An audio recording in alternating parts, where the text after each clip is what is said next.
Okay, here's fun, kids. Land Rover 2005, 290,000 k on the clock. I'm replacing the coolant inlet, TDV6. Now, so this is what the new part looks like. I have no particular issue with it, as far as I'm aware, but I don't know when it was last replaced, and I've heard that it's, well, you know, it's plastic, gets heat affected. All these things should be done from time to time. Should do all my hoses as well, but haven't gotten that far just yet. That turbo, I'll turn the light on as per usual.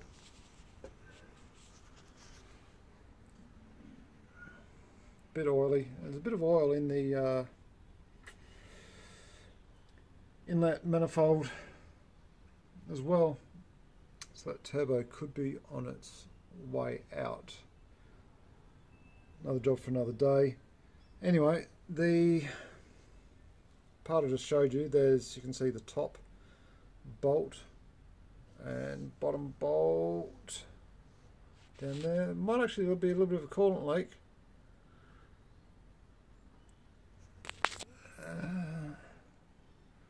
Yeah, can't tell, can't say. Anyway, you've got to take heat shields off just to see that, and I think it's come out in 4 bits. One's, please settle down. One's here out of the way, other one down there, another one there, that's number 3, a 4th one, and they're all sort of fitted, joined together. As per usual, working on cars like this, well, I haven't done this job just yet, but that's fiddly enough within itself. So fiddly I've had to take off the inner liner to get this guard out. Did I have to take off the liner in the end? I'm not sure. These two pull off.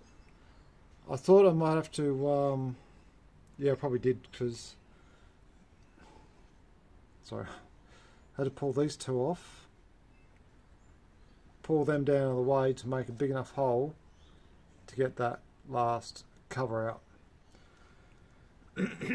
Alright, I'm going to have a go at getting that coolant. First I'll drop some more coolant out. Most of it's already out anyway. Drop more coolant out and try and get that off, and I'll give you an update on the way through. Okay, update on the coolant inlet project.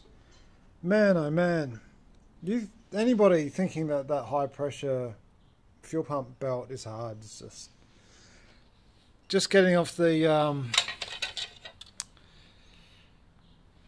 heat covers there is harder than that.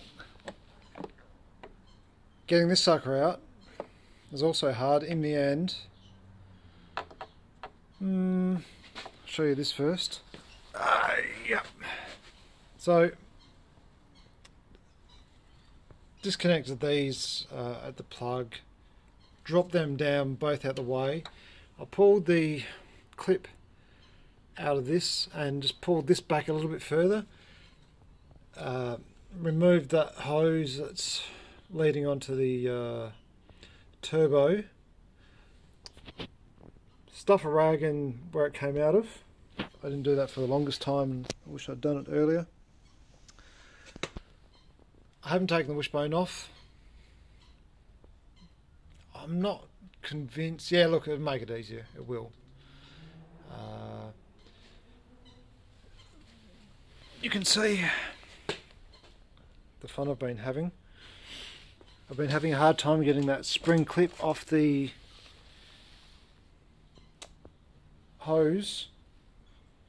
The needle nose pliers, I could grip it together, but of course the spring clip would just move away from me, and it took some time. I think in the end I wrapped a double cable tie. Doesn't have to be a cable tie, of course. Grabbed the spring clip, compressed it, and then pulled it forwards it was a bit stuck on the hose too, of course, so a bit of CRC to aid it along.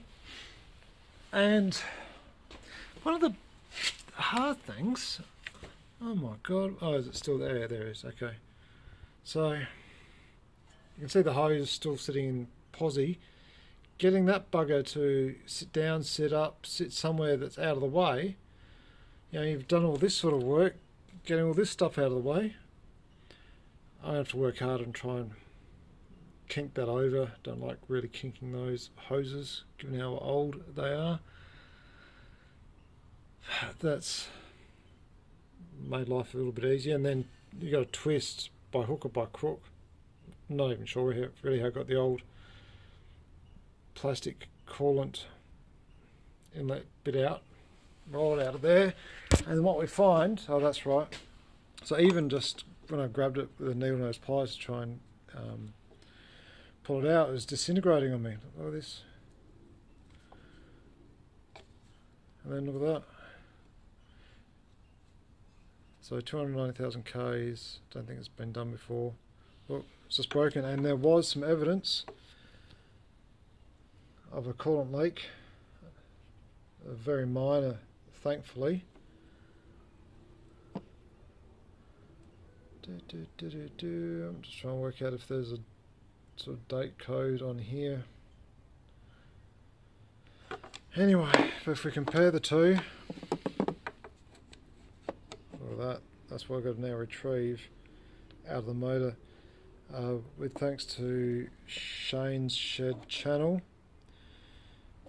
When I put this video up, I'll hopefully remember, and if I can be bothered to, you can see I'm not good at editing stuff at all, just want to get it up. Link to him. He took the wishbone off. Another one of the people who commented, I think he did a 2-part video, and somebody else said, yeah, look, it's worth taking off. It's going to be a battle either way, so whether you do or don't. Another commenter is like, what are you doing taking the wishbone off? He commented in the first video and then also in the second. But you know, that commenter, that was his idea about a loop of cable tie, and getting that idea flowed on to the next one, that when you come to actually get this sucker off, you know, I could get it, I could wiggle it, but it wasn't pulling off. That I've got a bit of wire around the back of that because it was nice and stiff. The cable tie was a bit stiff, but it wasn't getting there. I went with this stiff bit of wire first with a nice U shape, had then tied on with a bit of copper wire, nice and long, and then I could get some good purchase on it and wiggle it out. Now maybe that wiggling, no doubt, has left me with some stuck stuff in there. Shane's came apart in 2 pieces as well. Can you see? You won't be able to see. Once again, turn the light on. And let's try and zoom in. Let's go max zoom. Hey, whoa. What are we looking at? Oh, it's... hang on.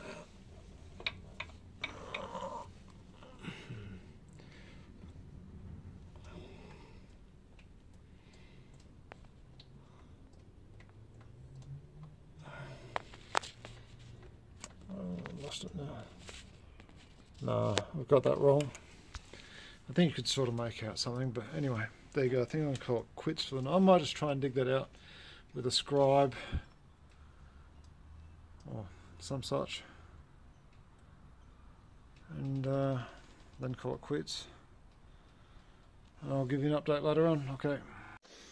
Update. You can see here. Let's have a look here first. From the torch, you can see I end up fitting a socket head cap screw. That's the sort of one that you put an Allen key in, I did have the regular bolt down there. I couldn't really get it started, and I already had thought to swap that bolt out. And the reason being is that, particularly if you use a piece of plastic, this is the old plastic bag, and you double it over.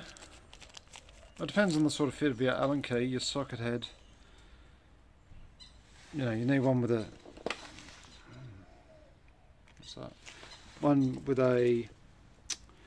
that'll fit on your socket, 1/2 inch drive. One of my problems here I've had, so I've got a 1/2 inch to 3/8, 3/8 to 1/4. That's the doorbell. Hang on. Where were we? Okay. So all these adapters makes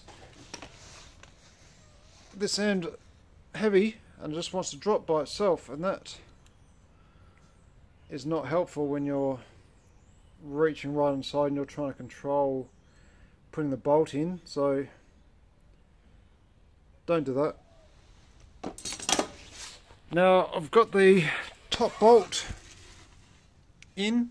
This was a real dog to get in. Like, it rolled in, the new part, oddly easier than getting the old one out, and it sort of lined up, not lined up, but got started in the hole okay, but getting that O-ring engaged is not super duper tight. You just can't get your hands in there. So what I did, I sort of lined it up. I got the top bolt in first, and at least that holds that alignment, you know, that way, and it's still kicked out at the bottom. And then I got a long bit of all thread, a Booker rod. There's a very long punch, and then just tapped. Obviously it's pretty thin plastic, it's too thin, down at the bottom.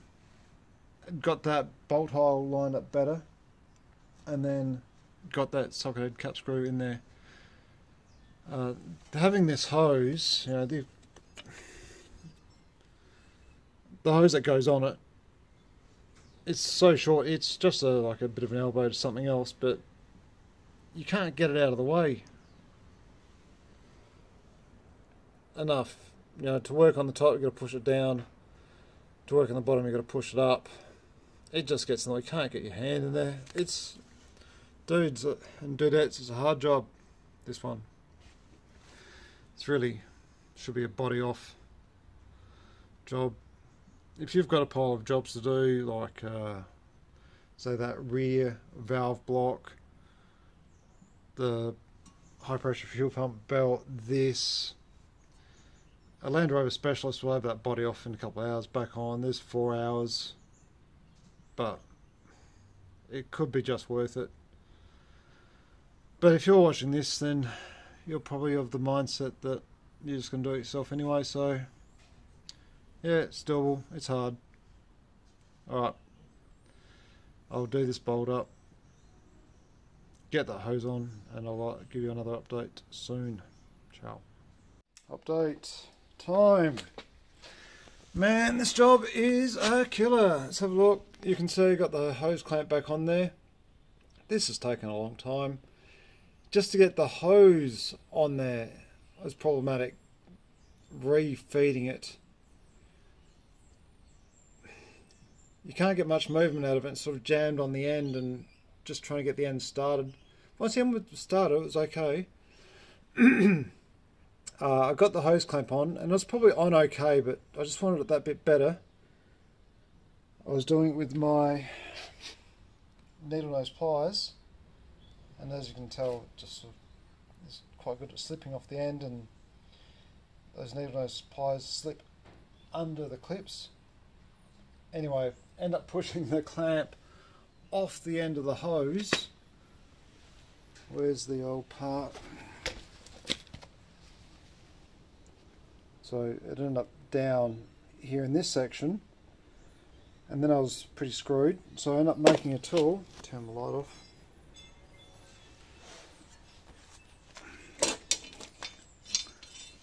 Which is just a bit of, what's that, 6mm?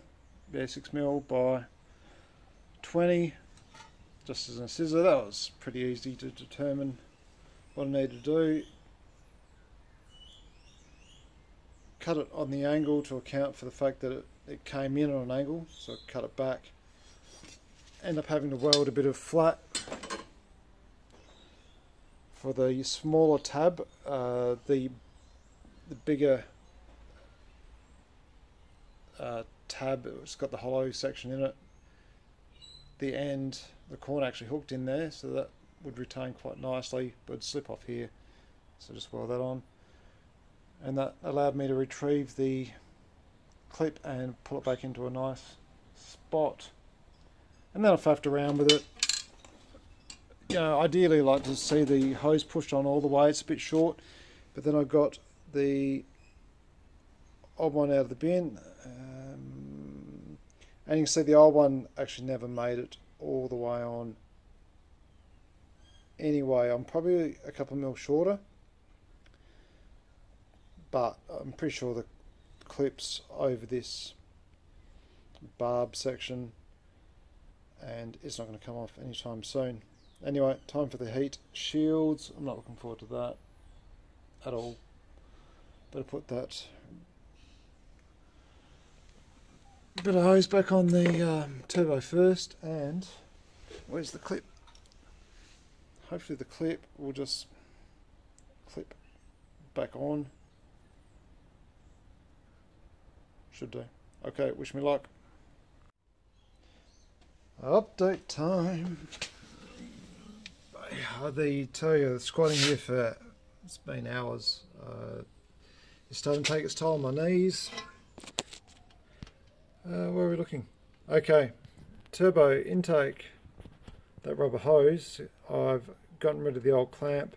I went to a hose clamp, which I could access with a spanner. This is the time, really, that wishbone, if that was off.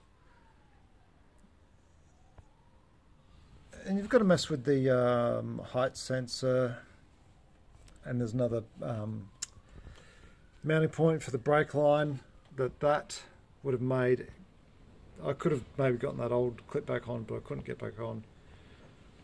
That's worked out quite a treat. So that was a 16 to 25 mil hose clamp, I think. Opened it right out to max. In fact, I had to open it right out to get over the pipe, get it back on, get it just started, pushed it on, and then did the rest up with the spanner. That's come up nice and tight. Right, heat shield time. First heat shield in posi. Here's a quick tip, hot tip folks. Take photos, even of the simple stuff. Like, I had to refer back to Shane's shed. Thank you, Shane, for your excellent videos. I don't know how you video, you know, you take the time, you light the thing as best you can, and you still do the work. So to refer back to your video, even just on the position of things, let alone how to get the thing in there. Feed, I've been trying to poke the top end up and then pull it down, but you can't, because you've got to end up over the top of that bracket. Put the backside of that quarter down first and then bring it back up. Okay, got the last of the heat shields back on. It really has been a palaver. I took this one up here. It goes from here down to there. Let's see if we can see. What's in the way? You can see the end of the thread. If you need to prop this one up and out, don't take off that rear one. That's hard to get on, back on. It's a bit rusty as well, so just slowly there with the spanner open end. Pull that one up out of the way if you have to. Get that off. That's a nut on the reverse side of that. Nut and a washer. Nut with its washer. Here's another case for taking off the wishbone. That heat shield bolt.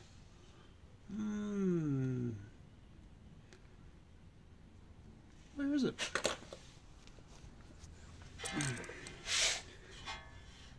I can see it at the back here. I can't get it on my finger. There. That's last bolt absolutely for me because it's got a downward angle on it. And I think all that while I've been trying to do an upward angle. It's only a couple of degrees, but it really fooled me. I even where is it? Got a socket head screw. Socket head cap screw. Ground the end off. Checked it with a nut. You'd think you'd pick up the thread and you'd get it there eventually, but would not go. This thing's absolutely for me. Anyway, got it there in the end. Another advertisement for taking off that wishbone. Anyway, so that's pretty much it. Put these back on, tighten up some nuts and bolts there yet. Liner goes back on. Probably is best to take off that wishbone. That's going to save you some grief. You know, just in that one bolt, getting these covers in and out, some extra access for your hands. Not so much, you know, if you look at the top just here, that bracket, it doesn't really buy you a lot of space, but it's so constricted that any space you can get out of it will be beneficial. That misalignment there, I think the bushes, pardon me, I don't know if you heard that, need doing in this, and I saw it elsewhere as well. Let me turn some light on. See a bit of a, I think a tear there. These bushes need doing. I'm going to try and pretend that's not happening, not a thing. When I'm driving along, sometimes stopped at the light, and then all of a sudden the vehicle will drop at the front by, I don't know, 25, 50 mil. Doesn't happen all the time, and I dare say it's probably those bushes holding it up, and the air suspension is dropping it down. Anyway, alright. Thanks for watching, and job after this is the park brake.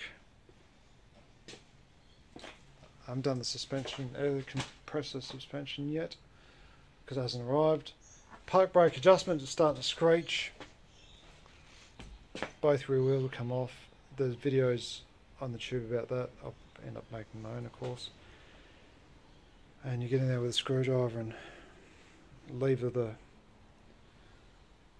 adjuster. Powerful UK actually did quite a good one. Maybe I won't make one because theirs is more than ample. Alright, see you later. Okay, we're back together. I've got a bit of a debrief, bit of a therapy session. That was hard. That was hard, like everything about it. Getting the heat covers off, getting them back on, getting the component out, getting the hose off, hose clamp. That's probably one of the hardest jobs I've ever done my entire life. You know, I'm a repair industrial machinery. I'm a mechanical fitter by trade. I do mining work, cement mill. Lots of guys out there are a lot smarter than me. You know, my tools could have been better. Like, you know, everybody's going to say, oh, here we go, here comes the excuses. But true story that I should have gone and got a better small socket set. So when I was using a just trying to have a look, 8mm socket, that I didn't have the thing drooping down, longer, bigger needle nose pliers, maybe proper hose clamp, opener, tool. But I just pushed through, I persisted. But even then, once you've got them all, you know, and I should have maybe removed that wishbone, might have made life a little bit easier. Even if you get it all right, it's still a shit. And a hoist would be good. Either, you know, you need a lot of patience, a lot of experience, the right gear. All the more you've got of that will help. If you don't have any of that, don't do the job. I'm all for self-sufficiency. I make a few YouTube videos to help people out, and big thanks to Shane, who's the only guy. How odd, how odd. Oh, here's the other part of this video. I know I've said it before, this is a must-do job, right? You've got to do it. Somebody else has mentioned it, another Australian chap sitting in his donga. I like how miners like their D3s and D4s. I think he listed off the top 10 or whatever it was, got to do jobs. That was one of them, which might have been the first time I'd heard of it. Shane's the only guy I've seen do the job on YouTube. Yet everybody's got one of these 3s or 4s and they all need doing. Hats off to the Land Rover. As much as this job has been hard, the design is still magic. I'm sure all cars, you know, really are wonderfully engineered these days. How they work, that you can get that those heat shields. That there's one in particular, the last one you take out and the first one you put back on. Just squeeze that in there, like all that plastic component, that you can still get it in and out with virtually no room to spare. How those engineers work that stuff out's beyond me. I guess computers, one could say, would help. Still very clever stuff. These cars are built wonderfully well. Yeah, hard to work on. I'm no motor mechanic, never will be. Anyway, there's my rant and ramble and carry on. I've still got some tidying up to do and some doesn't matter, does it? From my battery project, rust under the batteries, another video on that. I don't know what this camera's doing, but I'm a bit thirsty. I'll stop and have a drink. A few beers tonight, that's for sure. Drink responsibly, people. And I'll see you on the next one. Cheers. See ya.